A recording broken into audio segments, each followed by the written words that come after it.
Hey, what's up, everybody? Welcome back to another Monday night chat. We have Marty in the house. Would have loved to be here, but he's driving back from Missouri after spending an incredible week.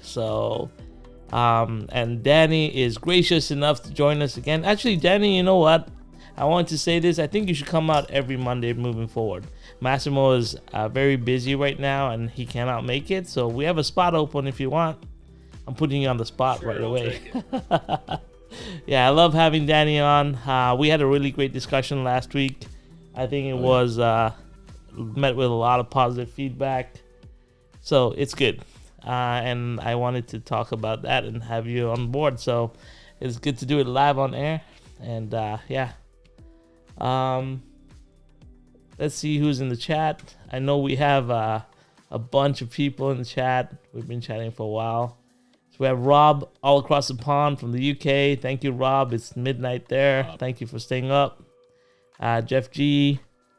The Fingers as usual. Thank you always for being here. We have Bo from Germany. Oh, We have fingers. your dad Dan is on here. We have Slot R. Good evening, Vietnam. Yes, it indeed. There we go. We have DeLeon. Vietnam. That's right. We have John Tucci. I mean, everyone, all the usual suspects are here. I could go on. We have Daryl in the house. I'm just scrolling down through the chat, guys. We have Gary. Hey, Gary. How are you? Hey, Shane. Gene, I love your new 3D print. It was pretty cool.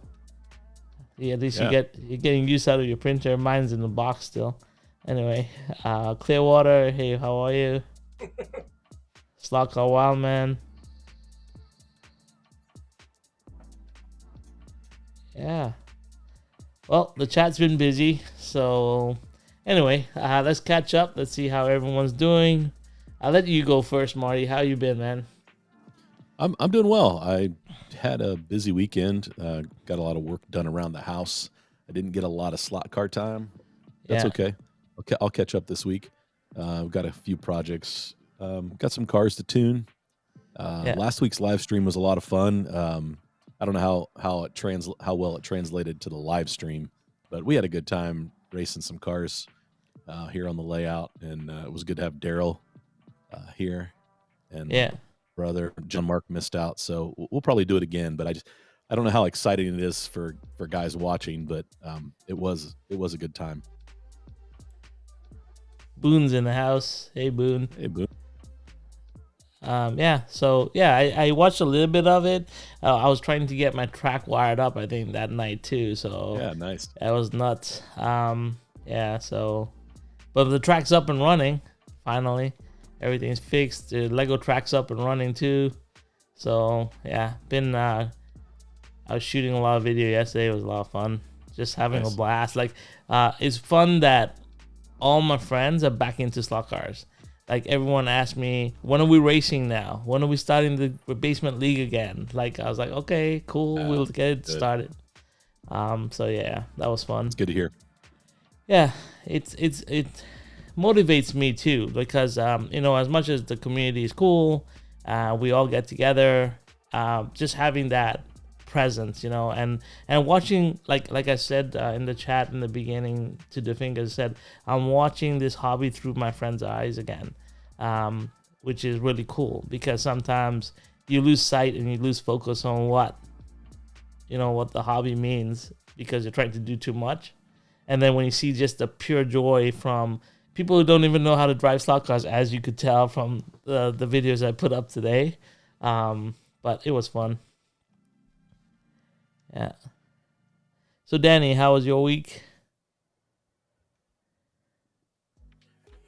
It was good. Busy, normal, after vacation, back to work, and try to get a couple videos out. So I think I did okay with that. May have not been the greatest thing in the world, but I got something out there. Yeah. So need to do that build video for the stands and stuff like that. But it was a good week. No complaints. It was definitely really hot though. Yeah. Like 110 or something like that. Wow. Yeah. Well, Shotgun Dave's in the house, and I wanted to do a special call out because I had a blast watching George and Harry and all the guys that built those custom cars. Danny, I want to take my hats off to all of you and say job well done. Awesome, awesome, awesome. Inspiring. Yeah, it was just unbelievable. Those trucks, those pickup trucks is like just got me like hooked. Like I need to build a truck sometime soon. But yeah, I just wanted to say thanks like to you guys because it's cool to talk about custom building, but when you see so many people involved and so many new builds that were there and they all ran good, that was amazing. Yeah, it's impressive, man. Really impressive. Well, I appreciate it. Yeah, so I just wanted to take a step Hopefully back. I can get down there one time.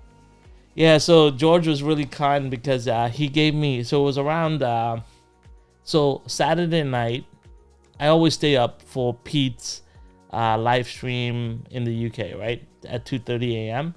But I was wiring up the track. Everything was working fine on digital, right, because we had digital going.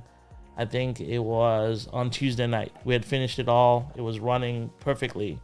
But then when I switched to analog, it wouldn't run.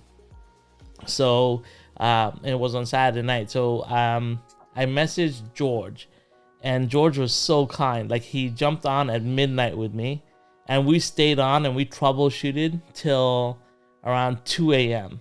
Right? And then George says, "Hey, Raul, I wanted to call you anyway. I'm going to give you a tour, a special tour of HRW," right? And then he took me through the whole HRW, just him and me, and we talked about all the cars and went through everything that Harry's doing. And Harry's done so much for this hobby. So, and it is, like Danny says, you know, and I think George pointed out, like visiting Harry would be it'd be like a mecca to the slot car world, right? You go there and you absorb so much information and you get to see the raw passion for this hobby and its many layers. Like it's unbelievable the layers that are to this hobby. So yeah, it was really special just to have that moment. And George was like really calm and relaxed, and you could tell he had such a blast and such a good time. So yeah, big shout out to George for that. Thank you so much. Yeah, George is a good dude, man. He is a good dude. Yeah, He's not here to defend himself. yeah. It's all So, good. We'll talk. Yeah, it's all good, man. We can talk all the shit we want about George right now. Come on. Nah, but he's like yeah, George just he's real, you know. And just He like is, man. Slot R, me and Slot R had great conversations this week. You know, they're just people that are real, right? And and that's what's so special about the community. It's just a lot of really real, down to earth people that really love this hobby for what it is, you know. So yeah, I want to take a step back and say thank you. And yeah, especially Shotgun Dave. Like your stuff is amazing, and the history that you have. Like when George was walking me around that room, there was some of Dave's models that have been there for years, right? Like he's been building. Like even when Dave Kennedy brings up cars that that Shotgun Dave has built, like you just don't understand how far back he's been doing it, right? And it was just humbling. So I'm glad to have Shotgun Dave as a slot vendor. It's big deal. Harry is slot vendor, big deal. Like George, like all the slot vendors become so important to me right now. And I want to say thank you to all of you. Thanks. Let's see, Swift Lots in the house. Thank you for joining. He does the Swift tire tour, and he does some crazy cool builds. If you're into like 143 car with expert machining and all the lathes and everything else, this is the guy to watch. So if you haven't subscribed to him, go and subscribe. He's amazing. I watch some of his videos. Some of it just goes over my head, but all good, all good. Oh gosh. Yes, indeed. Slot R, we love your videos. Hey Frankie, how are you? Let's see. Chat's blowing up. That's good. Always. Yeah. Well, yeah, so Danny, you're telling us what have you been up to this past week? Just work and trying to keep up on all my slot car stuff that I want to try to accomplish. Kind of overwhelm myself just a little bit. Yeah. Yeah. Yeah, actually, so the topic for tonight is something that came out. I think Danny brought it to the top over the weekend as we were discussing, and you're talking about being overwhelmed. And that's something that I thought was interesting because I've been feeling that way for quite a bit of time. Marty knows about it. A lot of people know about it. So it was interesting to see that it is not just me. So a lot of people feel that kind of pressure and stuff. Yeah, so let's. I guess we'll start jumping into the topic for today, and that is called managing expectations. So it's easy to get really, really caught up with subscription numbers, of views on videos. I don't know, like it's endless. Like YouTube is an endless, or what we call I call it a fickle master. So if you try to master YouTube, that's just not gonna happen because things change all the time. And you have to really think about what you want to bring to YouTube. So something that has happened to myself, and I'll talk about myself first, and then we'll go around and have a discussion about it. In the chat, if you have questions, just put them up as a queue so that we'll touch on to it. But I launched my channel, was doing really great. Was doing those car review videos. If you notice, I haven't done one in a while. Got sideways because I got rocked by a couple of interesting people, and then didn't find my way back. And that's because I didn't know what I wanted to do. In fact, I didn't know if I was actually going to stick around the hobby, to be honest, right? And then what it boils down to is, and this is something that Slot R brought up to me, is and said, well, I always build YouTube videos for my future self, right? So, and that kind of put it in perspective for me. It's like, oh, that's really cool, because I was always thinking about, I'm doing videos for everyone else, something to entertain everyone else. But in the end, if you just do it for yourself, you actually get more joy and pleasure out of it, and you own that video. It doesn't matter if the wheels are wrong, the tuning's wrong, the way you set up the car wrong. It doesn't matter, because it's your way of learning, and it's your process, and it's your way of getting there. And so that kind of really put everything in perspective. And you know what? It's really changed my mindset on YouTube moving forward. I don't really, I enjoy the chats. I enjoy the live streams. I enjoy the community as a whole, as a group. And that's what I want to be doing. I just want to interact with the community more. So, like I said, over the weekend, put together the track, and then have my friends really enjoy themselves and run on the track. And that really brought joy back to me about this hobby. So no matter how much we tune, no matter what we do to a car, if you just put two cars on the track, no matter how bad they are, like those cars that were raced by my friends, they're cars from 2008. There's collector cars that were built, stock cars that are built to take a crash. So they have very, I don't know if you looked at them, but they have a very simple body. So no spoilers, no mirrors that will fall off. You can beat the crap out of them. They come stock out of the box. Electric released them in 2008 specifically for club racing. So I picked them up, put them on the track, and my friends went at it, and they had a blast. And we didn't have Marshalls, and my controller lengths are really short on my analog controllers, and we're running analog. And you should have seen it. Like, it was fun. And I got my friend to video it and kind of do voiceovers, and I threw it up today. Not just raw and unedited, because I couldn't edit it. It was just too natural to edit. So I hope you guys enjoyed that, and it was a lot of enjoyment for me to bring that to you guys. So yeah, that's my first stab at this. So we'll go to Marty. What do you think about the topic? We've talked a lot about it before. What we should focus on, and it's so easy to get trapped in watching your numbers and wondering why one video does well and why another one doesn't, or why somebody makes a comment that that they didn't even really watch the whole video because you answered the comment at the end, or and it's so easy to get frustrated. I'll be honest with you, like this weekend I dreaded making a video, and I really didn't know what to do.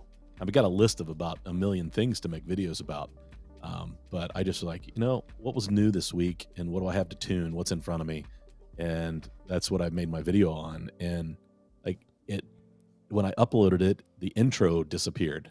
So I've got two versions of it out there. One with the 15-second intro that's missing, and then the other replacement video. So YouTube doesn't even give you an opportunity to fix your issues. And so I got real frustrated by that.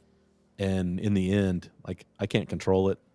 And it was it was actually a pretty popular video, and I just threw it together because I didn't know what to do, but I wanted to release something. And I think that it's there's so many people jumping in because we've encouraged them to, but I do get concerned that it might burn some people out of the hobby. And that's what's most important about my channel, is the hobby. And so that's my concern about, expectation and focus. And I don't want people to get so overwhelmed by creating the content that they lose the energy for the content itself, for the hobby itself. So yeah, that's kind of my take. Yeah. Danny, you were feeling a bit overwhelmed. So have you kind of sorted that out? Yeah, I think so. I mean, there's just so many things that that I want to do and accomplish, and a lot of it doesn't even have anything to do with YouTube. Part of it is I kind of I had promised someone that I would do something for them and try to make it good. I'm not sure that it really turned out good, as far as video wise. I'm still definitely new, so I wanted to make sure that I did that and didn't quite rush through it. But anyway, so there was that. And then as far as building cars on my track, and then going racing, and then I'm about to start school again for my second year of school, so I'm gonna have to juggle that as well, which I had to back out of racing because school and work is going to interfere with racing. So I went ahead and had to back out of that. So that kind of took a little bit of a load off, but it's probably going to interfere with other things. So I'm definitely going to have to juggle that. Yeah. Plus, I'm 3D printing my track borders. So, my track is taking forever because, printing these borders, two at a time, some one at a time. And I think I have like 40 some straights I need to print, and then so many corners and that I have to print and things like that. So it gets overwhelming. It does. But I have to what I started doing was making a list. and just checking it off one by one. I've accomplished that, and I try not to add right now until I've at least knocked 3 or 4 things off that list. Because if I start adding again, then I'm going to get overwhelmed again. Right. You know, and you're talking about YouTube and numbers and subscribers. I don't really care about the subscribers as much as I like looking at the subscribers, because it tells me that there's people interested in, you know, what we're doing. You know, if I only have 2 subscribers, it's whatever. But, you know, if I have 200, then I know somebody's interested. Do I care if it's helping my channel? Not in particularly. I don't care if you like what I do or not. That's whatever. But I want, as far as the slot car hobby, I want them to like it, you know, Right. and at least to get the word out and let people know what we're trying to do. Yeah, that's and that's why like the live stream, the live chats are so important to me as a creator. I enjoy what's happening in the chat right now, right? People are talking. We don't even see each other, but we can talk to each other, and we can answer each other's questions, and really, like, you know, tackle big subjects sometimes. Live for me, like I can't go live by myself. I feel like I'm talking to a wall. But when I'm on here with y'all, it's, you know, a totally different thing. You know, like, even it's hard for me to do videos sometimes because, you know, I'm looking at this, you know, grandstand or these, you know, signs from Racetrack Scenics, and I feel like I'm talking to them, you know, and I feel awkward sometimes. You know, I'm talking to a piece of wood, but, you know, it's sometimes it's hard to look past that and not look like an idiot, or feel like an idiot anyway. Yeah. Well, that's the thing. Like, talking to a camera is that unblinking eye, right? It just stares at you and doesn't have any emotion, right? And you have to imagine that the person behind the camera is actually giving you some emotion back, right? Right. And it's hard. Like, you watch, you know, I have a lot of hobbies, and I think, Marty, you know, like my gear, my tech stuff is like crazy. I could have done any channel in the world, right? I could have, done anything. And my friends have all their channels now, Lego and Pokemon, and I could be helping them with videos. But there's no way, I know this, there's no way a slot car channel on YouTube is going to make me a living, 100%. Like, no way, right? Absolutely no way. So I know this. I understood this.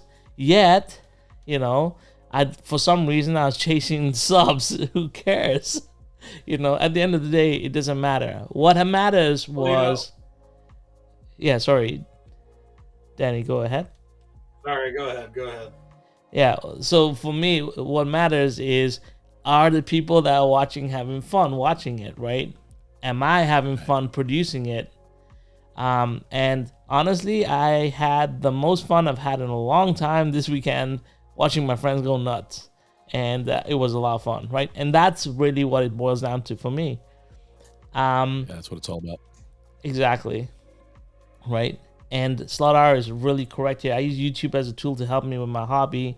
I have to start something and then finish it to make the video. If I didn't have YouTube, I'd have 40 unfinished projects. That's a great way.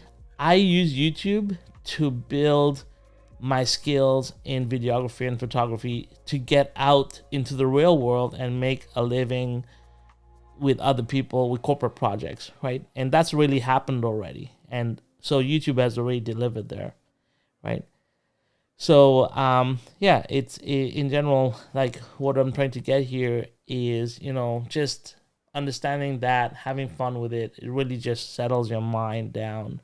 And now, you know, it's funny because I was on with Pete on Saturday, and he's like, I'm going to get you to 1,000 subs. I said, I don't care, because it doesn't matter to me anymore. It's so weird. Like, my mind's completely switched off on that. I don't care.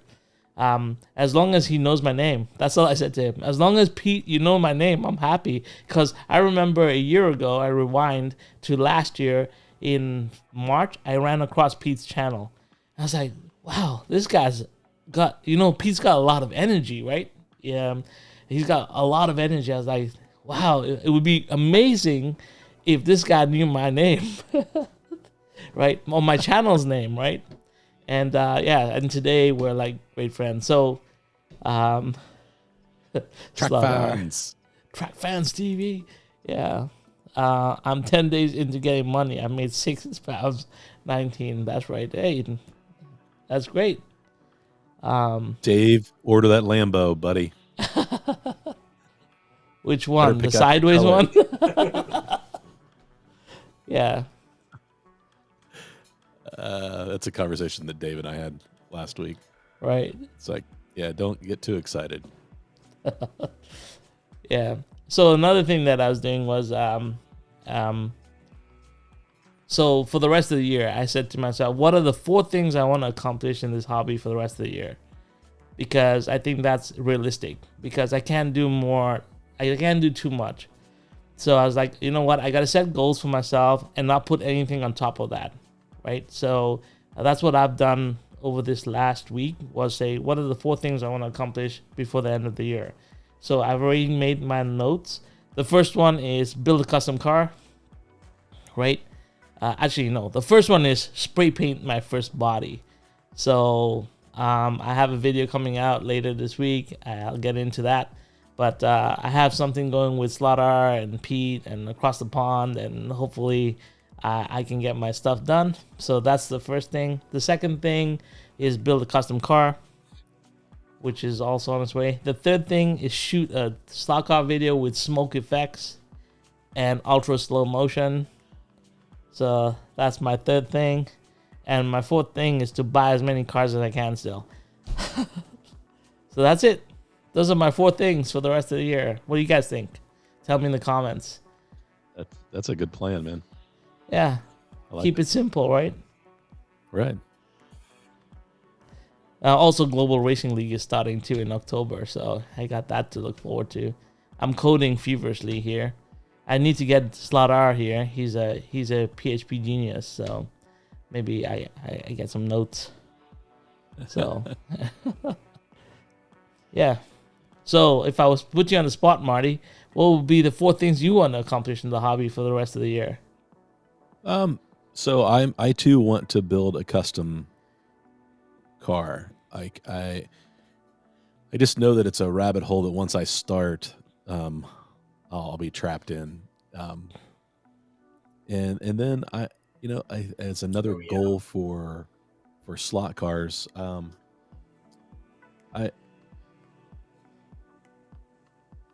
was looking. I don't see it. I want to take. I don't know if this will make very good content, but I would like to take one of my favorite bodies off of one of my fly cars and get sneaky and take an NSR chassis or some other, Thunder slot chassis and make a sleeper slot car. So, from the top, it looks like a fly or whatever other cheap brand there is, and then disguise that just as part of the custom build process. I think it'd be fun.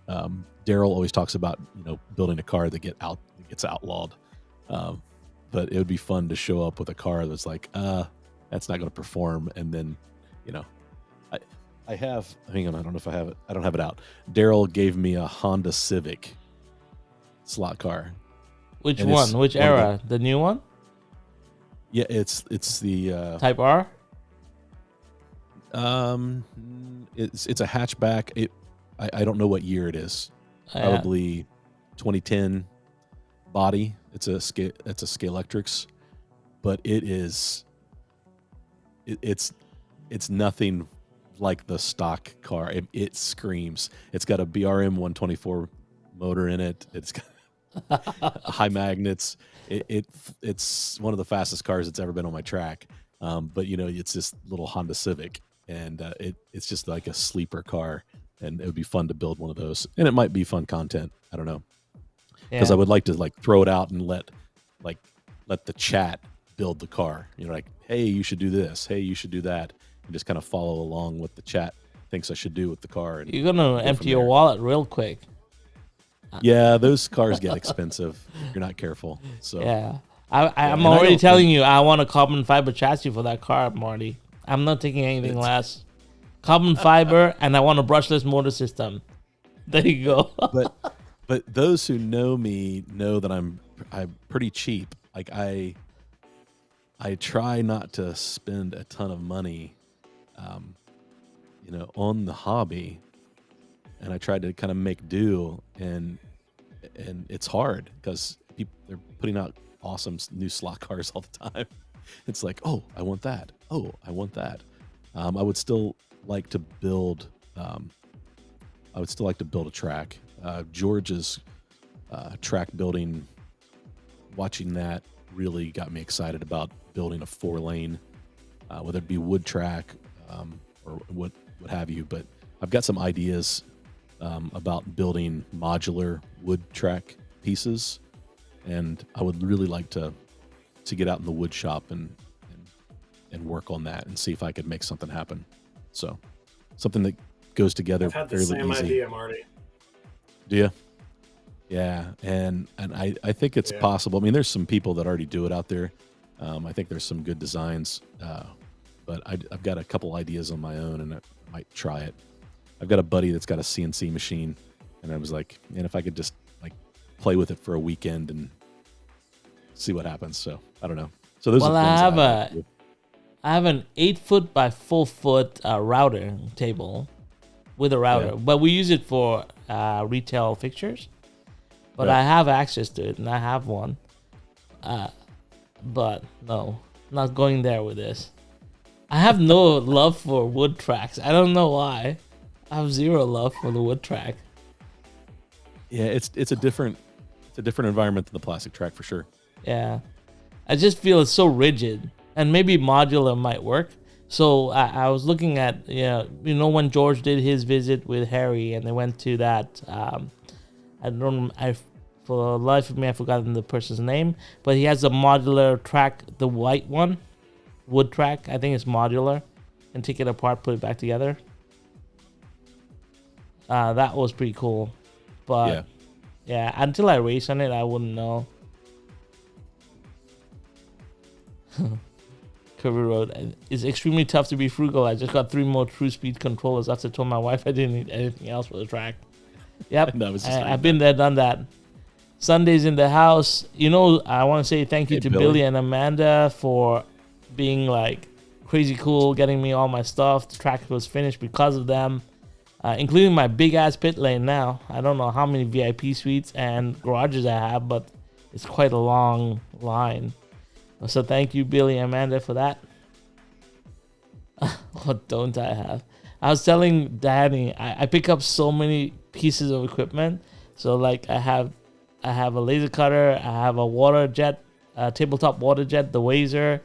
I have a brand new 3D printer, wash station, and everything sitting downstairs. Yeah, I just pick up machines. If I can pick up a machine, I will.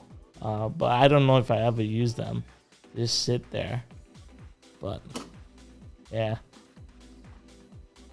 3D the laser cutter I can Don't use. let them sit too long. You might have to sit with me. Well, I think Adrian is coming to pick up the 3D printer, so he's gonna take it to his 3D print farm, and yeah, that will end that. Yeah. So, Danny, what are your 4 things that you want to accomplish this year? Some people have answered that in the thing let's as see. well. Let's see. I think I want to. I really want to finalize my track. So I'm not changing the exact layout. I'm just changing what's elevated and what's not. So I really still need to make up my mind on that and get further with that. So if I could at least get the elevation stuff final and permanent, I'd be happy. So maybe that'd be number 1. Number 2 and 3, I'm just going to go ahead and put the showdown cars because there's 2 of them. So I want to complete those. And I also want to try to do better about recording the progress and stuff on that, so I can put it on YouTube. So people, I know George and Harry do it pretty good, but I want to try to do better at it. Do my take on it. I know I've put a few things up, but I'm kind of scatterbrained. My ADD kind of gets to me sometimes, especially with videos. I go off on left field on this video, and then all on right field on this video. So try to do better on that. And then the fourth thing, I don't really know. Probably try to figure out how, as far as YouTube, I know that I know, Raul, you kind of like my relaxed take on YouTube and how I'm chill, but I don't really want to change that. So, but I need to try to figure out what is going to be give it a little bit more pop, I guess. I don't know, because for me, I work all day, hot and sweaty in the heat. When I come home, I just want to chill. So when I feel like I'm doing something that I like doing, like slot cars, my hobby, I don't want to have to be crazy about it. I just want to relax and chill. And, if I could have a recliner in my closet right now, I'd be in my recliner right now. It just won't fit. So, but I guess that would be my 4. Yeah. So I'm not really good at editing or anything like that either. So maybe that would be a good thing to add, would be trying to figure out how to edit and find the right program for PC. I don't want to spend a bunch of money on editing software. So if I can find something that's free, like on my phone, I use CapCut, but on the computer, I don't like CapCut on the computer. So I don't know. yeah. There's just so many different things. Yeah. Yeah, no, but that's why we limit it to 4 things you want to get done, right? Because like I said, the way I work is do the 4 things. If you have finished the 4 things, you add one more, right? But finish Right, the 4 things first, right? Otherwise, this like I said, this hobby is so much like an onion. If you open it all up, you just be overwhelmed, right? So that's why I say if you just handle 4 things at a time, if you get through your 4 things real quick, good. So Then those add first another 4 one. things that I said, that's it. That's it then. So we're gonna hold you to it, Danny. Gene's also put up his 4 things. So let's see. Gene says he wants to learn to scratch build. Great. So we're all gonna learn how to scratch build. So George and Harry have something coming out soon, I've been told. So let's wait for that. We're gonna scratch build with them. Gene also wants to get better at 3D designing.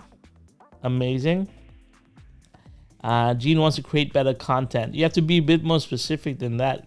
What do you want to create better, Gene? And then Gene wants to become He's probably in the same boat as me. A better tuner. So let's talk about that. How do you make better content? What is it that you need to do to make better content, you feel? Well, I feel like, so I downloaded this little like thumbnail thing so that you can create a little thumbnail to put on your stuff. So like, if I had a Mac seems like it has some pretty good stuff, to create content with. And I just kind of feel like the PC's lacking, or maybe I'm just not looking in the right places. Well, honestly, so, Danny, I'll be honest. Creating more. Go ahead. I think, forget Mac and PC. Just go to web-based software like Canva. Canva is universal. It works on Mac and PC. It's web-based. And you have everything in there. You have your templates for your YouTube videos. You have your templates for your YouTube shorts. You have your templates for your Instagram stories. You have everything in this one place. And I think it costs like $30 for the year. Not unreasonable when you think about how much we spend on the slot cars, right? And with that, you'll be able to do anything you want. You can even do your video editing right into Canva. It's not that difficult. Right. It's very easy to use, very simple, and it's all web-based. And I know there's OBS and there's like this DaVinci, which is free editing software, but those are like robust editors, and they can get very complicated. It can be almost intimidating if you walk into it with absolutely no understanding of editing in the past. So I think it's really it's good just to start with a simple program like Canva, where you do all simple cuts and edits, and it's got built-in transitions that you can just right-click and say transition these two clips together. It will just get you into better content, right? So instead of and save you time. Yeah, and So some of those more complicated programs are just you'll be slower at editing and just take up more time. So speeding up your workflow, getting some time back is important too.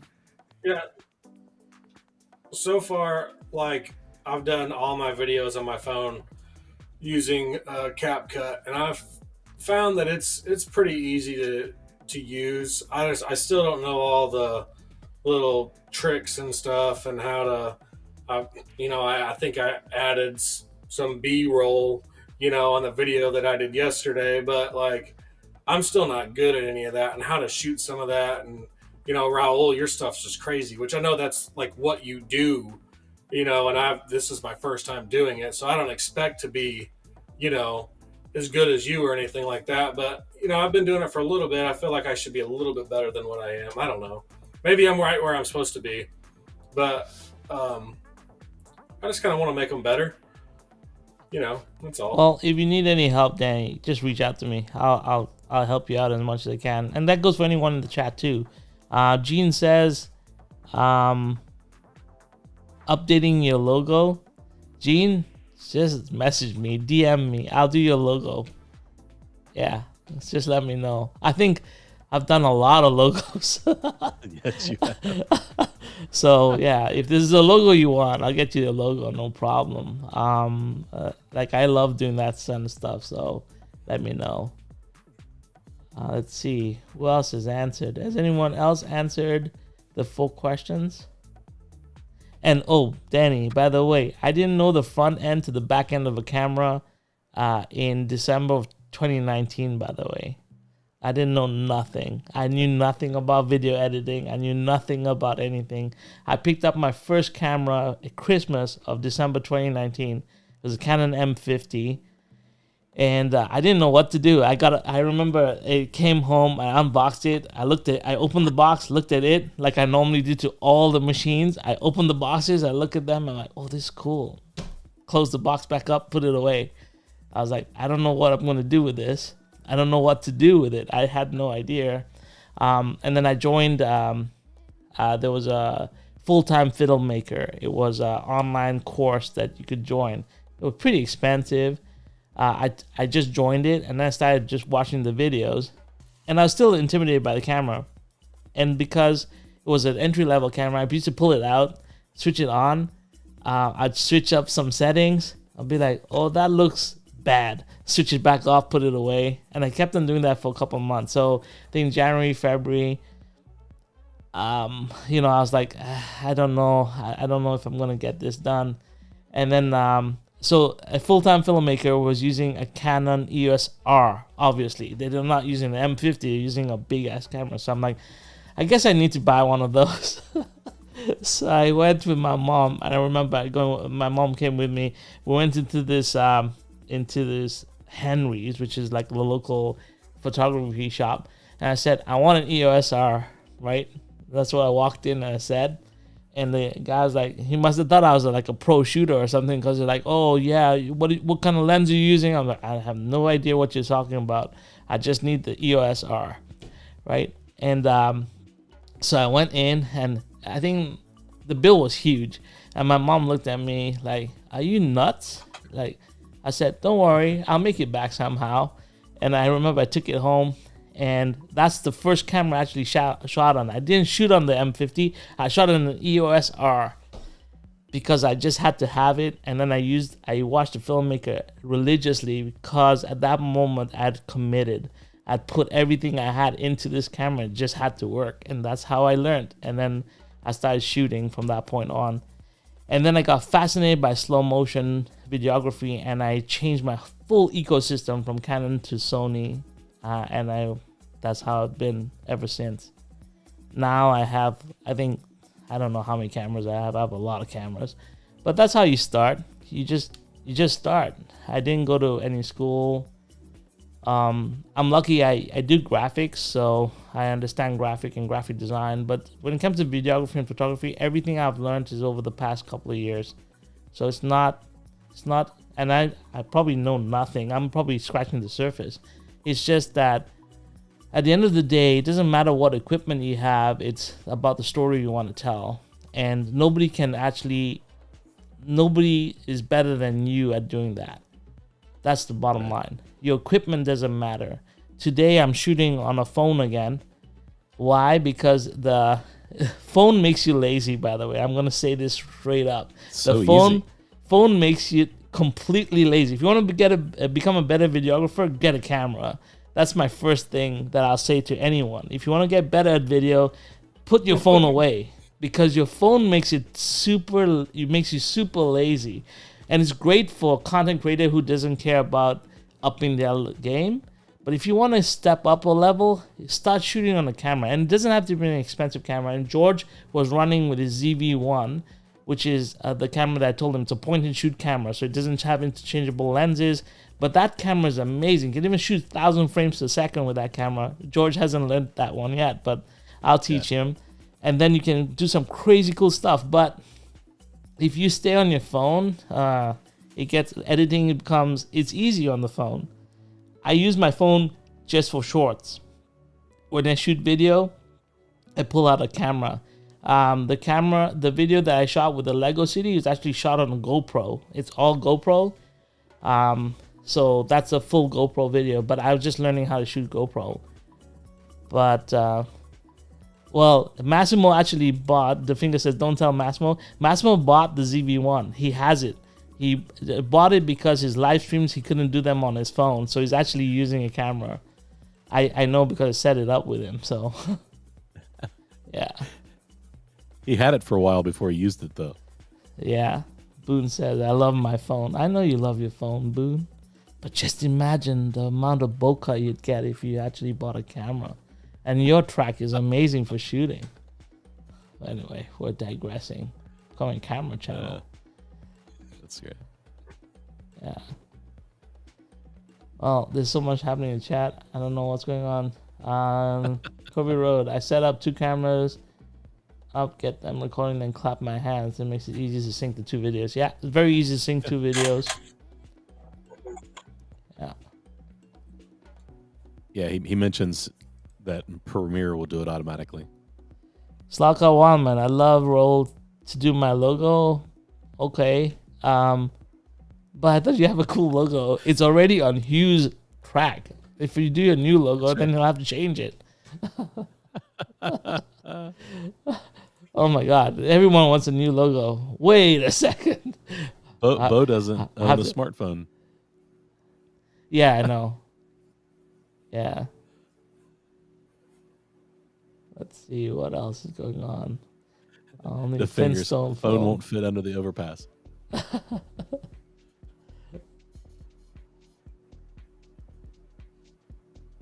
All right. So anyway, Gene said what he wanted to do for the rest of the year.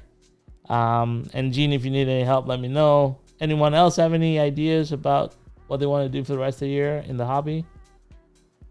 Let us know.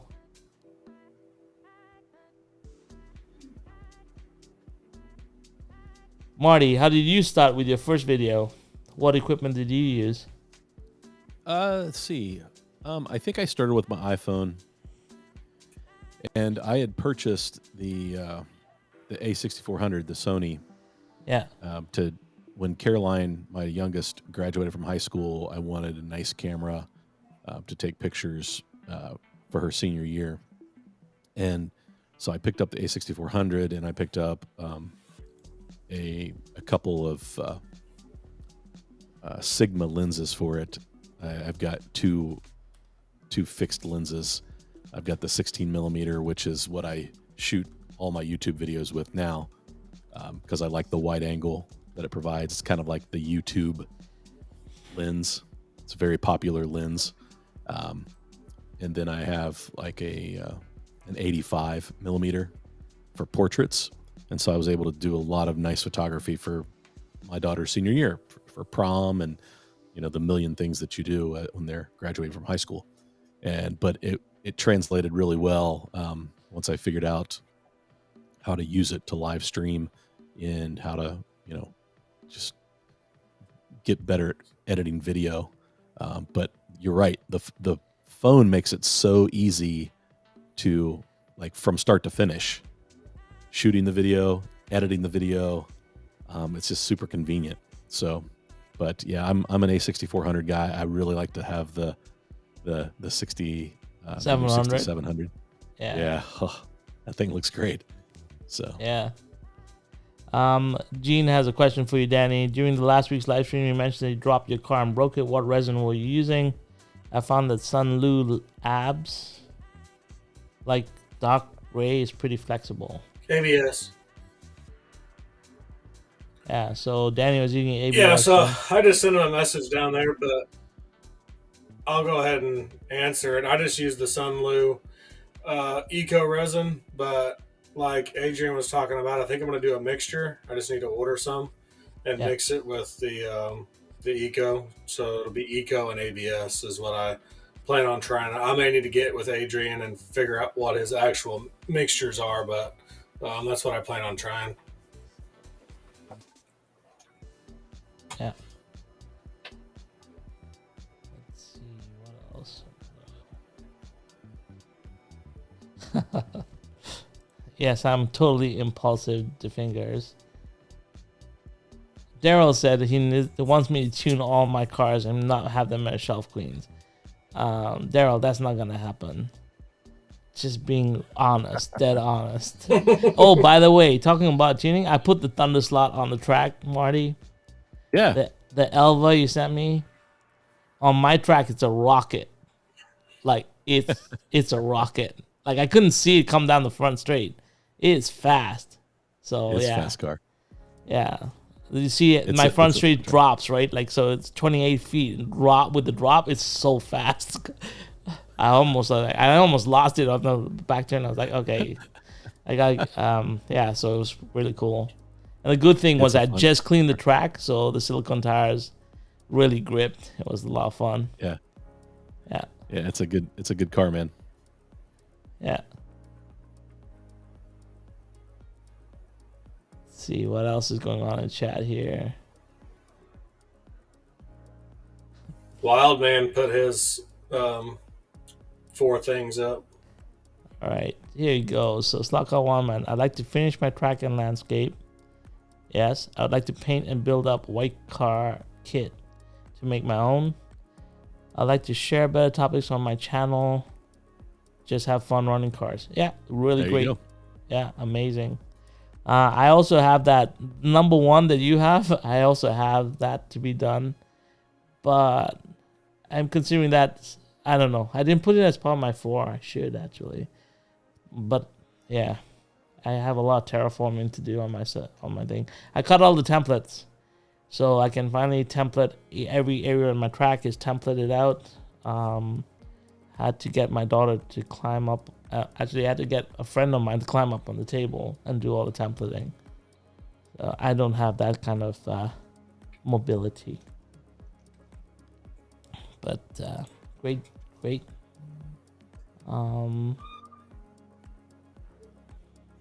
What else is going on here? Let's see. Swiftslot says he bought a GT40 after seeing your video, Marty. Oh yeah, it's a great car. Yeah. Yeah, Swiftslot's it's fast. It was my very first non-Carrera car, the GT40 slotted. Took some tuning, but once I got it tuned, man, it's fast. Yeah. So it's over in the box. 100%. The phone definitely, like, there's a lot of people coming back about the phone. The phone is the easiest thing to get started. 100%. I'm not going to deny that. I think the phone is the easiest path to entry becoming a YouTuber. If it was me starting out, I start on my phone. The first thing I'd get is a lavalier mic that connected to the phone, like the Comica. Because the one thing I'll tell you, audio is what sells, like what really makes impact in YouTube. If you have bad audio, you'll always get people leaving your video Yep. behind. It doesn't matter how good the video is if your audio sucks. So if I was to start, I'd start with my phone. I'd get a lav mic that connected to my phone. So get a TRRS cable that connects to that lightning adapter if you're using an iPhone, and connect your mic to that. You can use a wired lavalier mic or wireless system. Comica makes a really good lavalier system that sounds pretty good. And Hollyland makes one too as well. But yeah, that's where I'd start, and then go from there, right? And just create videos. Like I said, I just bought that gimbal. That what a flop. Well, it's not a flop. I got the AI gimbal, and it doesn't do what I thought it would do, which is track slot cars. Slot cars move too quickly. The motors move too slow on that gimbal. It can't track. Even at a really far distance and control lighting, it still had trouble tracking the car. Car's too small. But it does other things really well. Like if you want to do panning shots, and you can track the car, it will automatically pan. When you're moving the camera, it will automatically pan and tilt and move and keep the car steady. So really cool thing for doing your opening shots, and it works with the phone, so it's even better. So that's another level up of your phone game, and then you just go from there. So I'm not saying that the phone is out, and that's not what I'm saying. I'm saying if you want to step up your video game and you really want to get into content creation, then you don't have to step into a DSLR. I'm not saying that. I'm saying you can get a good point and shoot camera like a ZV-1, which is built for vlogging, has a really nice wide angle, has product showcase mode, and it will really allow you to do crisper videography, right? It's just my way of saying, like, if you want to step up your game, it's a good thing to learn how videography works. Right. Anyway, let's see what else is going on here.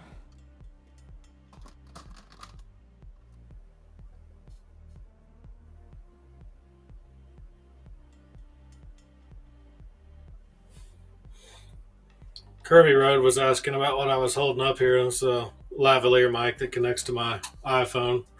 It's wireless. Yeah, what brand is that? This piece right here connects to the phone, and this connects to my shirt or whatever. It's the actual mic. Yeah. Let's see. I'd like the wireless DJI, but it's over 300. Yeah. That wireless DJI and like the Rode Wireless Go 2 systems are very neck and neck in comparison, and they are pricey. But and they're not even as pricey as some other mics. Like you can go to Sennheiser wireless mics, and they get like in the thousands. So Oh yeah. you just gotta stay within your budgets. Like you can get whatever you need in your budget. You don't have to go over the top. I'm not saying that at all. I think it's just like tuning, right, Marty? You don't have to go over budget. You can stay well within your budget. That's and right. Still can tune a car really well, right? Yeah, I mean, you don't have to spend a bunch of money to tune a car. You don't have to spend any money. Yeah. Yeah, I think that's what's satisfying about it. Yeah, lav mic, like if you buy cheap, you're going to run into quality issues. But there's really good, good cheap lavalier mics. I got a Sony one. It's a wired lavalier mic. It's a condenser mic that can turn. It was very cheap. It was I think about $50 Canadian. It's really good mic. It's got a nice deep sound to it. Yeah, so you can get away with. There are some really good quality, budget-friendly lavalier mics, and there's lots of content out on YouTube about these. Like Tom Buck, I think Marty and we both follow him. If you want to know bare bones, raw information about video editing, equipment, just follow Tom Buck. He's amazing. Yeah, really great dude, and he's really down to earth, and he really knows what he's talking about, right? Yeah, and gives very practical advice. Like it's very practical. He's not about spending a bunch of money. He's about using what you have and making the best and making what you have sound the best that it can. He's just very good at teaching. He was a teacher in a previous life, and all of his videos are so informative. I just enjoy his channel. It's good. Yeah. So Gene has a question here. So I have a Polycar Lotus 72. It's really narrow. It's really narrow. Any tricks for tuning? I know George has done a whole series of tuning for the Polycar F1s, right? On his channel. So Gene, I think just take a look at George's channel. He has everything. But Marty, I don't know. Marty, have you tuned any of the Polycars? I don't own a Polycar. Yeah. So it's on my list of to-dos. Got a handful. Scale Auto. I don't think I own one either. Yeah, I know George has all the Polycars. So he has every F1 Polycar that was released. I have them too, but I don't tune, so I can't help you out, Gene. Sorry. But yeah, just check out with that. I mean, I can't. I know Clearwater was talking about Scale Auto chassis earlier. I've got the Scale Auto 124 universal chassis. Yeah. I don't know how clear it comes across, but I haven't run it yet. But I'm building a Toyota GT86 to go on there. Yeah. Nice. Right now. Slaughter, I've got a lavalier mic, but a sound engineer and me won't let me use it. Now, this is something that you'll hear a lot from sound engineers. Like, lavalier mics do not sound as good as the mic that Marty's talking into, or the mic that I'm talking into. This is the Rode. What is this one? I even forget. It's the one that Joe Rogan uses in his podcast. That made it famous. But yeah, I mean, like, those mics are expensive. But all I'm saying is that the first thing I would do if I had my phone is step up my audio game. And that comes down to your budget. Just make a budget for yourself and then figure out what fits in that budget and get a good mic that fits in the budget. And there's a lot of options. The Comica stuff is really good. I know that for a fact. I have actually a bunch of them downstairs. That's what I started with when I started. So... Yeah, and something else to know about microphones, if you don't have a very good sound-treated room, get a dynamic mic. Don't get a condenser mic. Yeah. Because the condensers don't do Picks well up everything. eliminating your room noise. Yeah. So, yeah. Yeah, if you have just a setup where you just want to pick up your voice pattern to the front, just get a shotgun mic. It will just pick up your front pattern. So... Yeah, anyway, a lot of we're people getting don't want to to see the microphone in the shot. Yeah. So is George here? Yeah, George here. Hey, He George. is. George. Why don't you jump on, George, if you want? He's driving. No, he said he's got home. Made it home. Yes, did he get sir. home? Yeah. He's probably tired. Nice. Long Yeah. drive. Yeah, about 12 hours. Whew. Yeah, that was a long ride. I think I can post links. Yeah, you should be able to.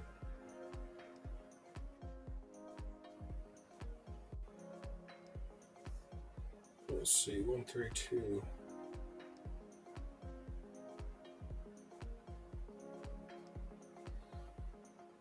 I was gonna post a link for Clearwater. Yeah.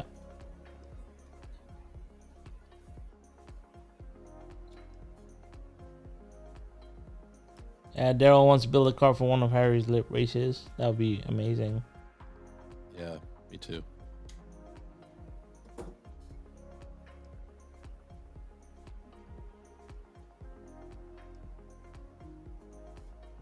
Yeah, for sure. Like anything, if anything, get your audio game on point. It's really important. That's one way to just step up your videos without doing too much, right? Just get your audio right.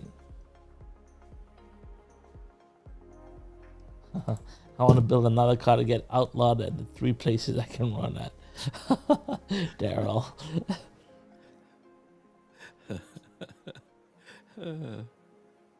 What are you working on the bench there, Marty? I was stripping a piece of wire and about took out my microphone and everything else on the table. I got one of those auto strippers. Do you like it? Oh, amazing! It just saves you so. Yeah. You need to get one of those. Like I need to pick one up. I did all the wiring for the track in like hyperspeed. It was amazing, and it's so good. I don't have to worry. Yeah, it's just here's latex awesome. slots. I almost bought one the other day and I didn't. Yeah. Gene, John Albright answers, check out Area 51's tune for Carrera. They really don't need much, just tires and minor adjustments. Great running cars. There you go, Gene. Yeah, George did a full thing on the poly cars. George loves the poly car Formula Ones, but they did take a little bit of work to get going. But he's done a whole series of them. Anything else you guys want to talk about? Nobody else answered on what they were doing to do 4 things for the rest of the year. Besides Gene, Slocon Wildman. Yeah, that's awesome. Gene and the Wildman are planning out what they want to do. Yeah. Because it does take some thought. It's good to have a plan. Marty's hand grinding his beans. I'm trying to have a plan, but my plan never goes to plan.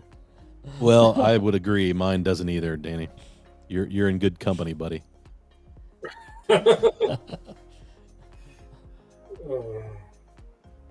Start with a plan, and it never comes to fruition. Yeah, then you're making too big. Your plans are too big, Marty. If the plans are too big, they'll never come to fruition. You got to make small plans. Next thing you're gonna be like, I'm gonna build a slot car shed. That's not gonna happen. You're gonna get it. Yeah, you're gonna have to run it through. I'm looking for a building to rent. Yeah. I wanna open up a club. I say before you open up a club, we do what we talked about, which is get the slot car community together. We put together an event. I think that's easier than opening up one thing you have to understand is that's a one-time commitment over a year-long or 5-year-long commitment. I don't know what in commercial property in Canada it's a 5-year lease. So unless you're doing month to month, then you're crazy because but normally it's like a 3-year or 5-year lease. At least here we can hire a location, we can get everyone together, and we can do our own UK Slot Car Fest or USA Slot Car Fest. Come on. That's right. Let's do it. How many of you guys in the chat want us to do this? Let us know. Yeah, let's get this ball rolling. So, I'm going to change the subject for just a second. Go for it, Danny. That's awesome. But I will say that from the very first time I went live on here with y'all, I had no idea what to talk about, what to say. My dad and I kind of talked about our history and, being an HO and stuff like that. But I had no idea about half of these cars or anything. But now, here I am sending Clearwater links to these Scale Auto chassis and I know where to get stuff. And, it's I scour Google almost every night for that special little particular part that nobody can find or something that nobody has seen yet. I'm looking for everything, and it's a nightly thing. And my wife, I'm glad she reads her books because I sit there and look for slot car stuff every night. Yeah, I'm with you. I did the same thing. I think that's because you have so much interest in it, right? I think it's anything you have interest in, will you just it consumes you, right? You're like me, Danny. Right. We get consumed by what really interests ADD, us. So it's extra consuming. Yeah, yeah. It's the same thing with me. I'll tell you. I'll go into a kick. I'll go into into a space where, okay, I want to learn about training videos, like, you know, bodybuilding, whatever, and I'll go for like, I'll watch like hundreds of hours of that stuff, right? And then I'll move on to something else and move on to something else. So it's just that's what what you know, when you really love something, it's what you do, right? Right. I bet you did that when you started your 3D printing, Yeah, you know, and right? yeah, I was hardcore, you know, and now it's jumping on the printer and printing something, you know, it's easy, which before, you know, it might take me a couple hours just to get the printer running. Now it's, you know, 2 second process. And, you know, it's just like with the scratch building, you know, I finally completed my first scratch build. I know that it runs. George and Harry got to run it this past weekend and it ran good. So, you know, now it's time to move on to the next two cars and maybe even more than that. So, I don't want to overwhelm myself. So right now it's just those two cars. So, but you know, there's just a lot. All right. So Daryl There's says, just a lot that I've learned in those few months. Right. yeah. I mean, like, yeah, Can-Am Slot Car Festival. yeah. There's a lot of people. So Daryl says, I want to get my building built and track set up. That's his first goal. Second goal is I want to build a car for one of Harry's races. Third goal, I want to build another car to get outloaded 3 places I run at. And then his fourth is gotta beat Marty one time at his track sometime this year. Oh, Marty, when I come down, we're gonna have a race. That's right. Yeah. Definitely. I'll bring my non-tuned cars to get smacked around a bit. That's okay. No, what we'll do is Daryl will come and you So- guys will set up shop here and do a big tuning session. Yeah. You tune, run some laps, tune some more, run some laps. That's what we do. So Sunday Slot Car says, I'll attend the Canadian So Slot a Car couple Show. comments about finding decals. So I just recently started looking for decals, and decals are a pain in the butt to find. So I'm actually printing and cutting my own vinyl decals, but they're not water transfers. So I'm actually doing that right now. I'm going to prep some sheets up and then I'm going to use them on my white body kits because it's something I can do very easy on my print and cut sticker machine. And it's vinyl stickers, so it's what they use on automotive cars anyway. So Nice. should be good. And should be very thin on Well, the I'm body. interested, Raul. Yeah, so I'm gonna do that over the next little bit because next week is actually when I'm gonna be spraying my first body, the white body. I'm doing a color shift on it, so should be fun. Is that a Legends car? Yeah. I'd like to get my Dick's Slot Car Garage as a decal so I can put it on a car. Yeah. Well, the problem we'll have a look at it. I don't know how small you want it, Danny. Right. It's like the main limitation Gonna with a have to be pretty sticker. small. I mean, it's not this car, but Like, is it going on the side of the door? Or you want it really small, like just over the fender or something? Because at that point, it will become difficult. But for some, it would be on the door or the roof, so nothing super tiny. yeah. So, do you buy any of the slot Avenger stickers, the little sheets? Yes, I have some. Still a So little that too big. one. So yeah. So I can go. I can go about 50% smaller than that. I think that's the minimum, like the smallest I can go.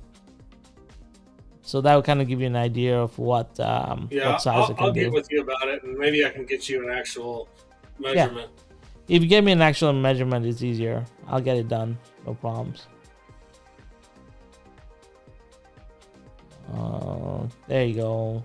Danny, I know what you're saying. I'm looking for some decals on them in Germany. I know you can get a lot of this water transfer paper design, water transfer paper that you can just put through your printers, though. But I haven't tried that yet. Yeah, you can get the transfer paper at Hobby Lobby. Yeah.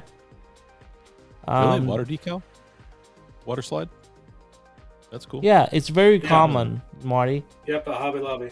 Yeah, there's That's two cool. different versions. There's the one that you can do straight through your, there's one that you do through your inkjet. And when you put it through the inkjet, after you take it out, you have to use a clear coat on top of it, and then you can put it into water and it will slide off. Or there's one that you Okay. use through the laser jet, and that one you don't have to do any treatment and will slide off. Nice. Right? Yeah. That's cool. I'll have to check that out. So Gene has a question for you, Danny. Do you create your own designs or download files? The car I just printed, I downloaded. Yeah, so I download them as well, and either rescale to whatever size I need to rescale it to. I'm just not. I don't really have the time, and I don't even know if I want to take the time to learn how to design. There's so many other people out there to do it. I mean, it'd be cool if I could find somebody that wanted to get with me and we could make our own stuff. But I mean, otherwise, I just don't have the time. So I just download the stuff at like CG Trader or Colts 3D or Thingiverse. They're usually my go-to places. Yeah, there's so many designs out there already. Yeah, like 3D print libraries. Except for the modifieds. There's no freaking modifieds out there. Really? Nope, can't find anything.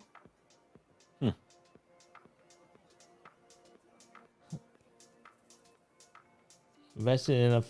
I guess I should say nothing that's worth it. Yeah, I get it. It doesn't look like what you're after. Yeah, Gene, they do make decal transfer paper for inkjet. Yeah. Bottom track voltage. High voltage fast. You'd probably be better off. I know Hobby Lobby has it, but it might be better just to not download it, but buy it off Amazon, the transfer paper. Yeah, so Light Tech put up his goals. My goals are full lane polycard track up, sell more cars. Then I'll buy/attend either NSR championships in the US or Canada. Very cool. Well, Light Tech slots, just get with me. I need to buy cars.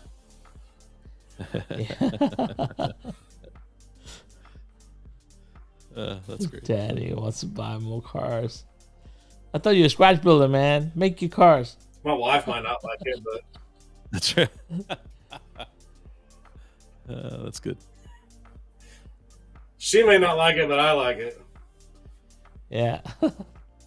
She can continue to buy her books.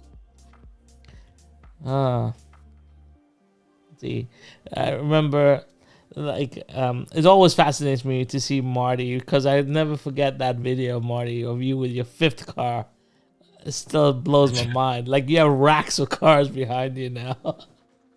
Do you remember that video? It was not even a year ago, Marty. Do you remember that? Yeah, it was it was kind of me poking fun at Travis, because Travis was posting like top 5 blue cars that I own, top 5, and I was like, I have 5 cars. So my top 5 are my only 5 cars. And so I was kind of poking fun at him because I was talking to him about it, and he's like, "Don't worry, it'll happen." And now I look and I go, "Crap, It's happened." How did that happen? Yeah. This was my first one. What car is that? Nice. Oh. It's the Scale Electric's Camaro. Yeah, that's sharp. And now how many cars do you have, Danny? Yep, that was my first one. Now I've got 20 maybe. Yeah.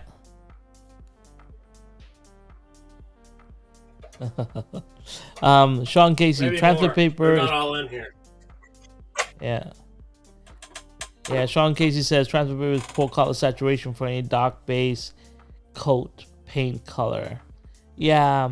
Yeah, that's why I like the stickers. They're just you get the vibrancy off the sticker because it uses UV inks, so they are more vibrant, and you get a lot more punch out of them. So you can print the transfer, but it has to be a specific printer because you need it to be able to print white, and most printers won't print the white. So you've got to have a special printer and special paper so that you can actually I do have the it. white. I Just have from my the understanding. I have the white Oh, toner Oki printer. It's still I just have to figure out how to print with that printer on the decal sheets, because when I did it straight up the way I thought it would work, it came out muted. Even though it printed the white, it came out muted. So I gotta figure that out. But right now, we're trying to get the software. That machine's a little bit older. We're trying to get the software updated so that we can actually do, we can get the upgrade print out of it. Yeah. Chris says, tell me about it. I need to build another track for my cars, a rack for my cars, and figure out how to store all my racetrack seating stuff. Yeah, you have a ton of racetrack seating stuff. Chris, your post every day with all your racetrack seating and all the signage. If you built a permanent track, you didn't have no problem putting all the terrain up. Yeah.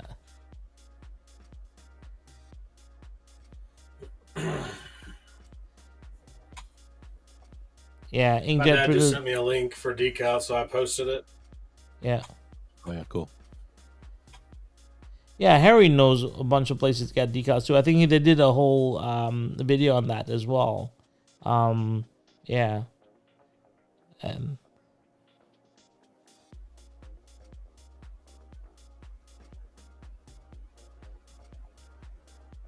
I have to go and binge watch everybody's YouTube stuff to keep up because I'll miss 3 or 4 or 5, and then we'll be talking about it and like on live, and I'm like, well, I don't even know what you guys are talking about. So then I have to go back and try to catch up. Right. Yeah, it's tough. That's life right now. There's so much content out there. It's hard to keep up with it all. yeah, well, we asked for it. We got content galore. It's awesome. Yeah, I'm it not is awesome. complaining at all. I like it a lot. Me either. I think it's awesome. Yeah, it's what we needed. Like I said earlier, though, my concern is like creating content is a grind sometimes, and I just don't want people to give up on it. You know, take a break when you need to take a break, step back for a second and regroup. But my fear is in a year. My goal to try to keep it realistic has been about 2 a week, whether that's a video and a short or 2 videos. But I try to keep it there just to try to, so I don't overwhelm myself with just YouTube. Yeah. Yeah. I'd say, like, once again, you make a plan, you just stick to it. Try, and make stuff that comes naturally to you. I think if you're trying to scramble for ideas, it gets overwhelming because sometimes it's like that big project, like I said earlier. Sometimes you make the project is just too big. So if you make something really, you have in your mindset something that you want to do that's too big, sometimes it's better just to dial it back a bit and get that first video out or second video out and then slowly build up to it. Like right now, I have 4 friends that have just started their own YouTube journeys, right? Like we have the Lego channel. If you notice, like there's not a lot of complexity to those videos. It's very simple. And the reason is they don't know cameras, they don't know setups, and I don't have the time to go set up every camera, take every shot. But I taught them the basics, and they do the basics, right? And we recently, actually, it's really funny that Sunday night we were sitting down talking about how do we take it to the next level? What do we need to do? And I said to them, keep it simple for the first year. Don't worry about taking the next level right now. Just get your content out on a regular basis over the next year. And then after the year is done, we'll look at it back and say what we need to do to make it better. So I think it's the same thing. I would suggest that to everyone. It's like stay to your path for the first year. Get 1 year of YouTube under your belt. And then look at it and say if you really want to step it up and you want to do it to the next level, go ahead. Then at that point, Right. you know, stop making new ideas. But right now, just work with what you got, have some fun, create different types of content. So I did a 10-day challenge before I launched my YouTube video. It was not on this channel, it's on another channel, where I did 10. The challenge was to do 10 videos in 10 days. So no break. You do one after the other. And the whole point of the challenge was to do different style of videos for each of those 10 days. So one was a vlog, one was a live stream, one was like you just do, you know, interviews. You do different things in 10 days. And it was challenging to do 10 videos in 10 days. You know, I'm not a full-time YouTuber. I was working full-time, and you have to think about that and then shoot it at night. So I was doing some of my videos at 11, 12 o'clock at night. They were fast, you know, and that's when you learn all these different styles, and you find which one works for you. Because not everyone's Dave Slot R, not everyone's Marty with the sultry voice. Everyone has their own like, you know, a persona, and you got to find what works for you. So I think that's what I would suggest. Like, try different videos out, try different formats, and then really find the one that works and run with that. Right? Yep, I agree completely. Yeah, you got to find your own style and what you're comfortable at. And after a year, you'll be able to look back on all your videos that you created and know you'll start gravitating toward what you're most comfortable with. And usually what you're most comfortable with is where you are your best. So, yeah. Like, and this is something true. I don't do long videos unless it's teaching lesson, 10 minutes or less on videos. Yeah. I 100% agree with that. You know, there's a reason Boone has 3-hour videos, because he's actually, it's a full tutorial, right? You're going through every step by step, right? Not everyone has the time. Boone spends so much time editing and getting his videos done. I know, because I'm part of his Patreon, and I know how much work goes into setting up those videos, and how much detail and how much he takes so much time, because he's very passionate about what he's doing, and he knows that he has a standard that he wants. But you ask Boone, and he'll tell you it takes planning and a lot of time to get there, right? It's not something that, and he doesn't release videos every week, but his videos, when they come out, have so much impact because they are full-blown tutorials, right? But that's Boone's style. Right? Yeah, when Boone releases a video, he's releasing the Lord of the Rings. Yeah, exactly. YouTube videos. Yeah. I mean, there's detail, there's backstory, there's everything involved, and I think it's he does an amazing job. Yeah, 100%. But they're epic. So, like Slaughter says, mix it up. Some of them 7 to 15, but Slaughter recently had one that went up to 30 minutes when he was doing the container build, which was another teaching video. And I think that's where, like, you know, a lot of success comes in. If you're teaching somebody something, that's what YouTube was built for. So for do-it-yourselfers, right?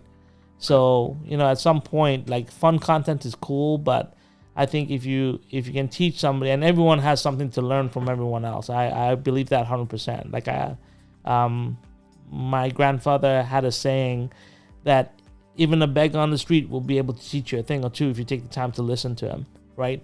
And that's the way I live. It's like, you know, everyone has something to teach you. So you have something to teach someone else. So do it. Teach them, right? And I think even teaching them how to learn something it's a really cool thing to showcase, right?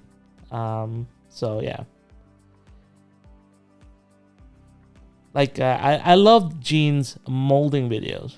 Like, he learned from Shotgun Dave, and then he took it on, and, you know, silicone molds. Like, I was impressed. And still today, that's one of my favorite things to go back and watch and see his progression. So, like, that's just in itself is a good video, right?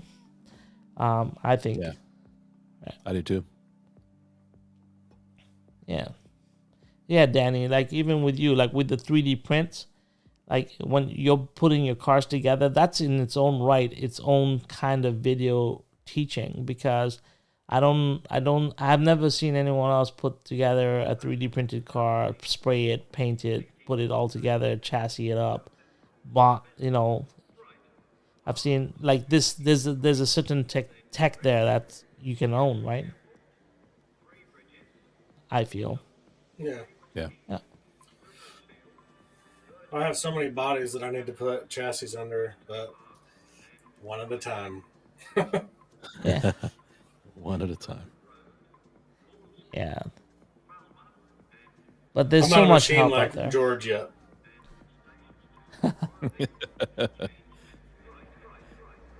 George is a machine. Yeah. George, Harry, those guys, next level. Next But, level, yeah. what Sure. about Dave? Like, did you see Dave spray up and put together his legends? Like, we saw it beautiful. behind. We saw it in the chat, in the Slot Vengers chat, and like I was blown away. Like, yeah. Anyway, Slot R is painting his Legends kit. Pete's painting his Legends kit. I'm supposed to paint my Legend kit, and then here comes Shotgun Dave and says, "Here you go. I've done this one." I was like, "Oh, Yeah, Dave it's dropped cool. a $15,000 paint job on his Legends car. I know, nuts." Yeah, that's Shotgun Dave for you. But I was you like, know what, yeah, I'm just gonna paint all my cars just Matte white Black. or black. Yeah, Matte After Black. seeing that, I was like, that's what I'm doing. I like matte black cars. That's it. All my cars are gonna be matte black. That's it. And stickers. Stickers make them go faster, right, Marty? yeah, that's right. That's how you tune a car right there. Slap a sticker on it. Exactly. I think it adds. Won't take 1 second off the time for every sticker you put on, right? Downforce, more Sounds fair. downforce, right? More weight. That's right.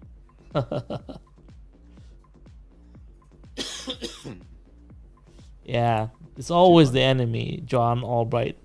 The enemy is always time.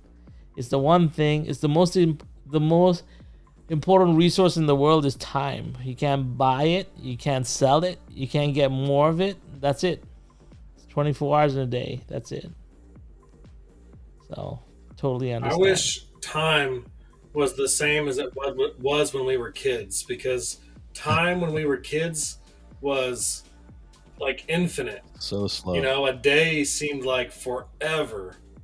But now, time, you start doing something, next thing you know, 5 hours has went by. Yeah. Yeah, for sure. And it's also because as we grow older, the projects get bigger, Danny. So that's why we consume more time with our projects. When you were a kid, you scribbled a car and it was, hey, that was great. It was a masterpiece. Now it's like, I need to airbrush. I need to fade. I need to decal it. Sure. Right? Do you remember sticking decals as your kids? They used to tear, rip. You didn't care. Just put it on the car. That's it. Right. So, yeah. As you grow older, everything becomes more precise. Yep, for sure. Yeah, Gene, you're a cougar. We're waiting on that. Waiting to see where it ends up, Gene. I haven't given up on that. Waiting for it. Boone.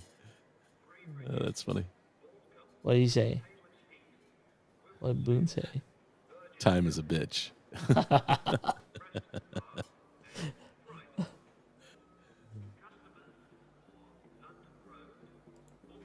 Yeah, everything was slow time as a kid except for summer break. Yeah, my daughter. Yeah, it's different in North America. They have a lot more free time in North America. When I was a kid, we don't get that. What's up, Yeah, Danny? you mean you don't get the summers off? Said on here that he sat in front of his 3D printer for 27 hours this weekend, which he sent me pictures of some of the stuff he printed. So he had just opened his printer a few days ago, and he's already printing slot car stuff. Yeah. We've inspired 3D printer sales from our last Monday night chat. Yeah. The older you Yeah, get, I wonder the how many faster people time. did end up with printers this week. Yeah, we should ask that. How many people bought 3D printers this week? I need to go to wherever you guys bought and say, listen, I was a great Commission. salesman for you. Actually, Adrian did. Adrian and Daddy did all the work. Me and Mario just sat there and were like, oh, whatever. I Let no me idea what read was comments going here.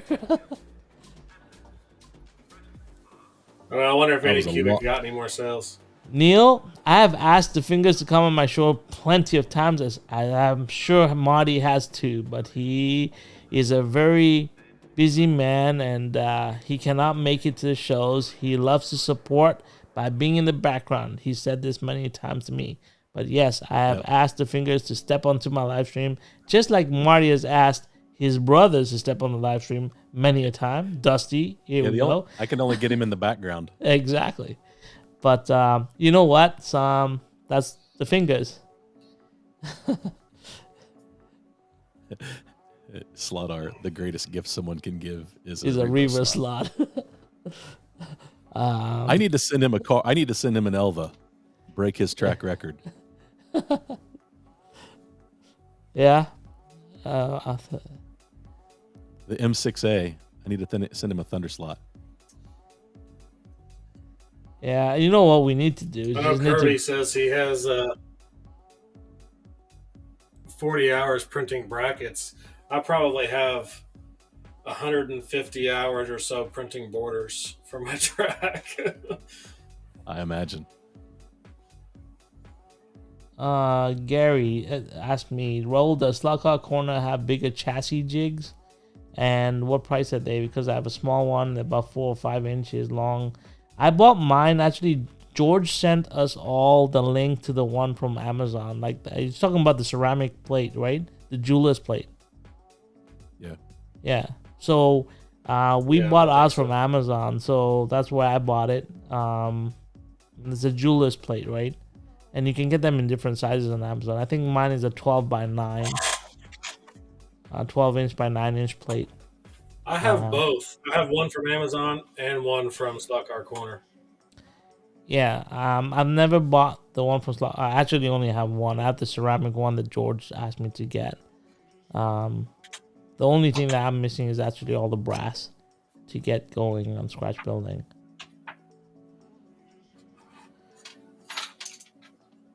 So here's the difference. Here's the one I bought from Amazon, and here's the one I bought from Slot Car Corner.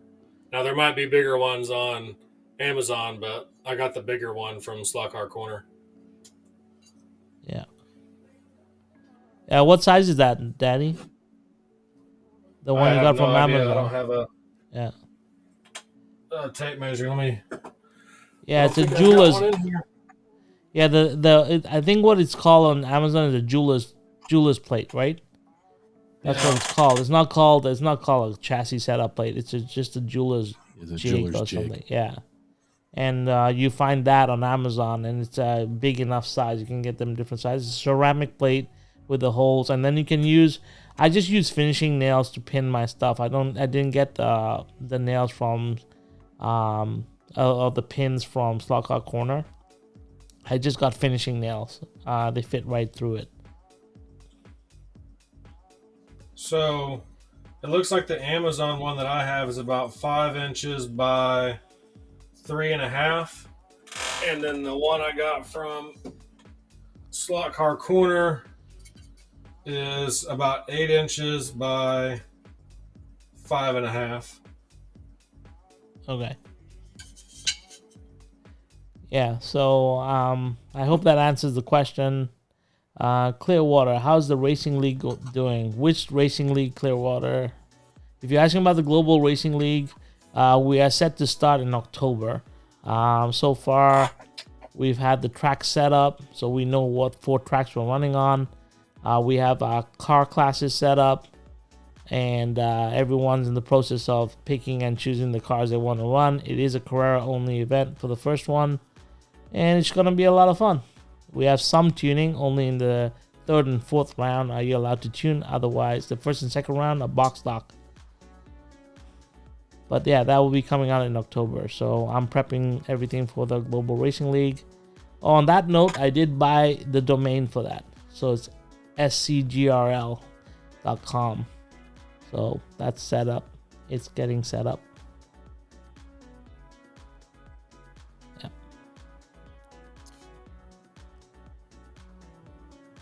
Yeah, so yeah, it's the Global Racing League. I just, so exactly what I said. Yeah, we'll be up and running in October. So October is track 1, 4 heats, 4 classes. November is track 2, 4 heats, 4 classes. December is a break, and then January and February is heat 3, track 3, track 4, same thing. And then we'll have a champion, and then we'll get into next season, hopefully, if everyone likes it. Should be fun.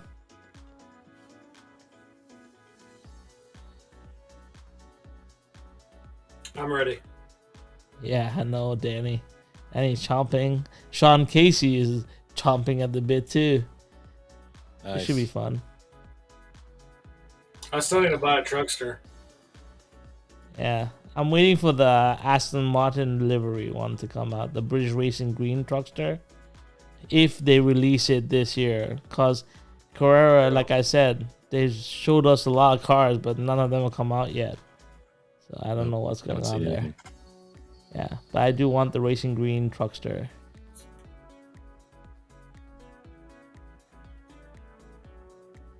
All right. Are there any more questions for us? Or can we say we've beaten this topic to death and move on with life? And yeah, if you guys have any other topics for us, let us know. We're kind of running dry, so but yeah, I was thinking about maybe doing some getting some track photos. Come on, roll. Slot car Kona has brass to build a stinker chassis from HRW. I know they do, Neil, but it's the shipping up here that's the problem. I don't know why. Some places I can ship out of the United States and it's perfectly reasonable. And then some places, like Racetrack Scenes, let me explain to you something. And maybe they've changed now, but the first time I wanted to buy my stuff from Racetrack Scenics, I sent, like, I still have the screenshot of the cost of shipping. It was $400 to ship up my Racetrack Scenics order. I was like, no thanks. And now I ordered from Magnetic Racing. You know what my cost of shipping was, Marty, from the UK? Take a guess. I mean, was it for all that you ordered? Yeah, I ordered over $1,200 worth of stuff from Racetrack Scenics. $50. $50, boys. What? Yeah. That's crazy. Yeah. Yeah, you're better off ordering stuff from Pendle then.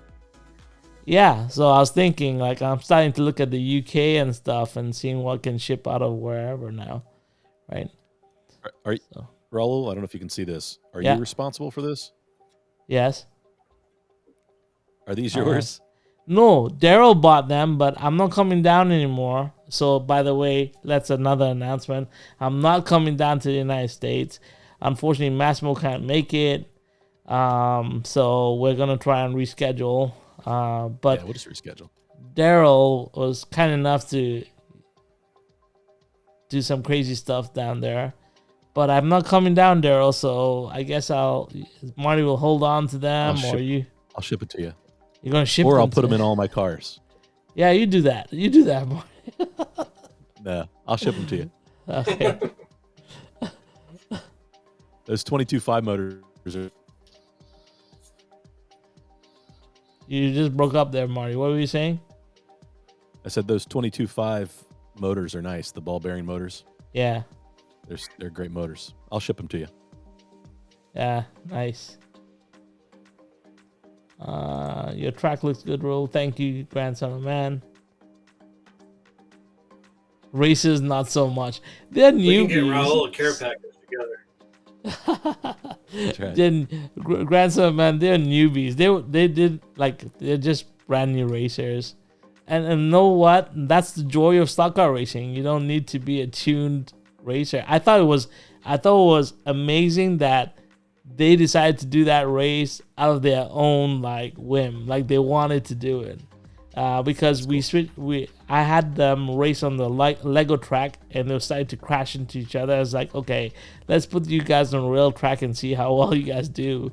And that's what happened. Everything that you saw there was unedited. I just left it the way it was. I just cut from one race to the next. That's all. I thought it was fun. Yeah, it looked like everybody was having a good time. Clearwater. They canceled Massimo's passport. Shady character there. DK Moon. That's funny. Shipping to Canada. Mario Shizon says she's 154 shipping. Actually, I don't know what the shipping is from yours. You'd know, Marty. Marty sent me a car.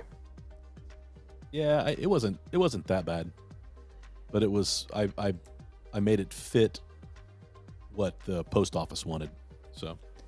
So Clearwater says you need to cut a door for marshalling. No, because when we'll be running digital for our racing, and we'll have wireless controllers, so then everyone can stand around the track, and then we don't need to cut doors for marshalling. Although my friends wanted to sawzall all my beams down this weekend. They were like, why don't we just cut them all off? I'm like, no thanks, it's okay, leave it.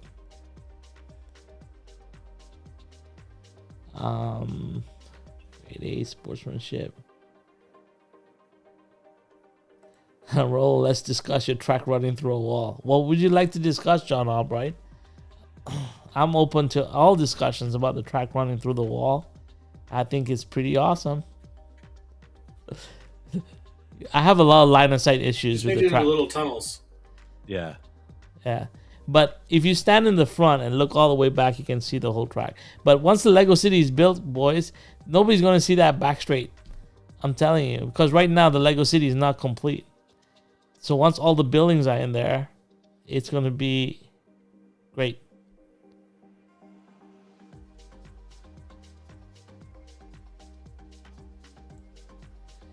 Jeff G. Raul GRA distributors in Canada carries a brass for scratch building. Okay, good to know. Finally, I have someone. Nice job, GRA Jeff. distributors. I'm writing that down now. Here it goes.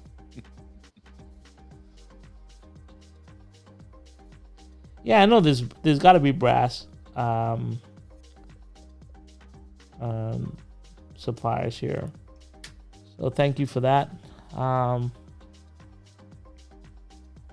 Question, was there a question yet? I don't know. Gene, if the wall isn't weight bearing, I say cut it out. Yeah, everyone wants me to cut down my wall. I'm not cutting down my wall. I don't know. Yeah, I don't think it makes a difference. I think the wall is so controversial. You should just leave it. And also, I don't think it makes a difference to line of sight, to be honest, guys. Even if I take down that wall, once the Lego City comes into play, the line of sight issues are going to remain no matter what. Yeah, because it's just your Lego City so tall. Yeah, because the Lego City is tall. And anyway, you can't see the squeeze turn after the front straight when you come around to the front end. If you're standing on the front straight, you can't see the squeeze turn, the first squeeze turn that goes underneath into the military base. If you don't know that exists, you're driving blind there, you're going to fly off the track. But another thing is I haven't put up all the barriers, so that still has to happen. Once the racetrack scenics, once the magnetic racing stuff comes in and I build, because that whole, once you come down the front straight, when you turn the corner, it's all grandstands all the way around. I ordered like another 300 painted figures. Hopefully they come in on time. I'm gonna make sure my grandstands are full. Like nobody has full grandstands. I've been looking at everyone's track. No one has a full grandstand. I'm gonna make sure my whole front grandstand is full of figures. That's my mission. Just like, yeah. Anyway.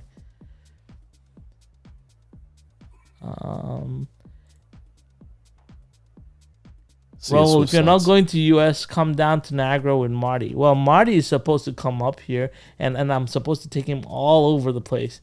And Marty's coming to stay with me. And then I'm taking the week off, and we're going everywhere. Sounds like a good plan. Come on, Marty, get it done. I'm just waiting for my passport. It should be Yeah. any day. I need to start a slot cartel, build tunnel US to Canada. Interesting. I think Billy is the tunnel. Isn't Billy the tunnel already? Should Billy get to is, I Billy. think. Billy's the tunnel. Get everything to Billy, guys. To Billy's depot. Yeah, he does cross the border over to Niagara, doesn't he? Yeah. And I know what the shipping is from Billy to me because, that's already a known. So, yeah.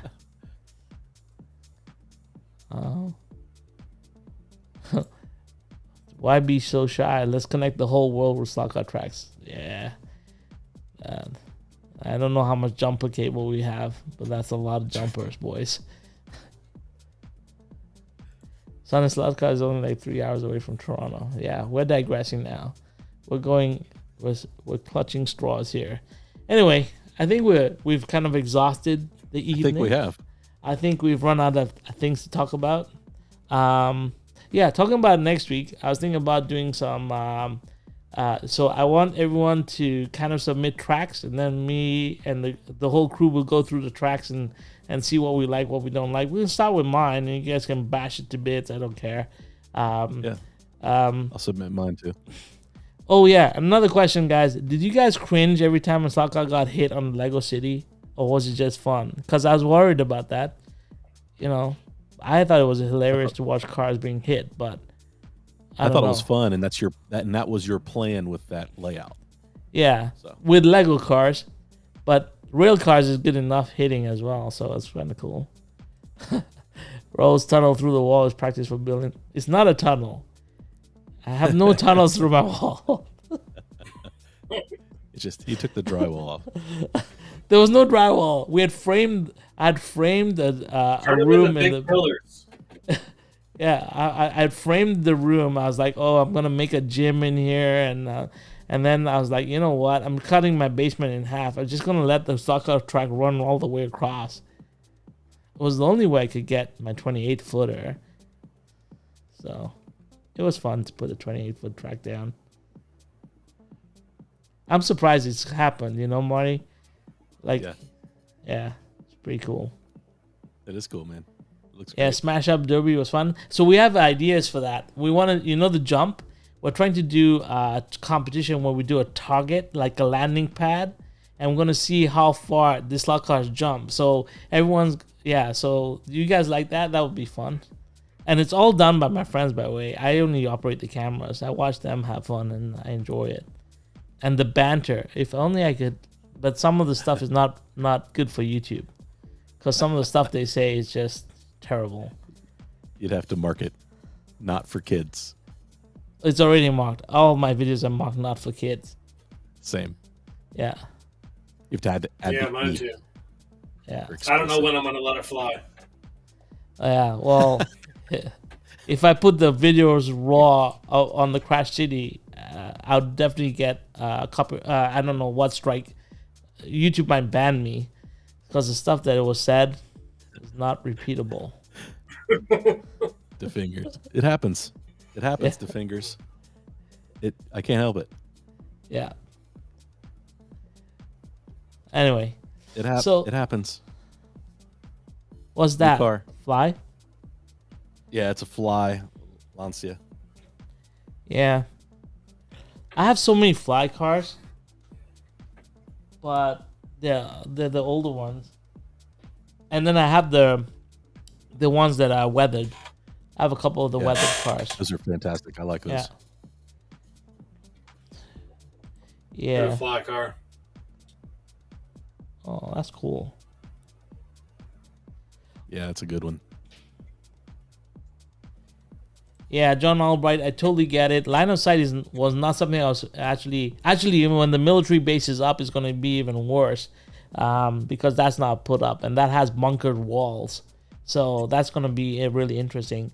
When I built this track, it wasn't for racing. It was meant to be for videography. It was meant to do that. And it has beautiful lines. Like when you actually see the camera and you see the angles, it was really crazy.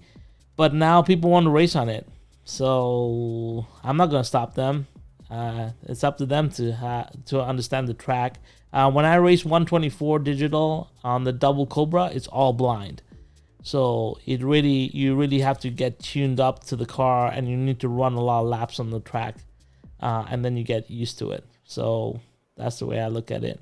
It's not a racetrack like Marty's. Marty's has a really beautiful racetrack. It's an awesome place to compete, but my track wasn't built as a racetrack. It was built to be smooth and fast, but not as a racetrack. But it's turning into one, which is great. Yeah. But yeah. Roll, you need a weather. I do have 2 of the Sunoco 512s, and I have been watching your video. And yes, I will do it eventually, Boone. But like I said, it's not part of my 4 things for this year, so not happening this year. It's not on the list. It's not on the list, Boone. Boone puts too many ideas in my head. Hey, and he gets me going too. And then, yeah. Cars tend to fly too. Yeah, there you go, Marty. Bo's cars tend to fly as well. Anyway, Yeah. all right, Part of boys. It was fun. It's 2 hours in. Times, man. We've kind of hit our limit here. It's time for YouTube to go away and me to get back to the real world. I enjoyed talking to you guys. Danny, thanks for being here. We'll see you next week on Monday as usual. Welcome to the team. Marty, always. Yep. George will be back next Monday as well. Marty, you have your 2 lines tomorrow. Yeah, we'll go live tomorrow. Amazing. Be fun. Yeah, and I have another video coming out this week later, where I'm going to talk about some more tech things that I've got. So stay tuned, guys. Otherwise, have fun and keep having fun on rails, guys. Take care. That's right. Later. Later.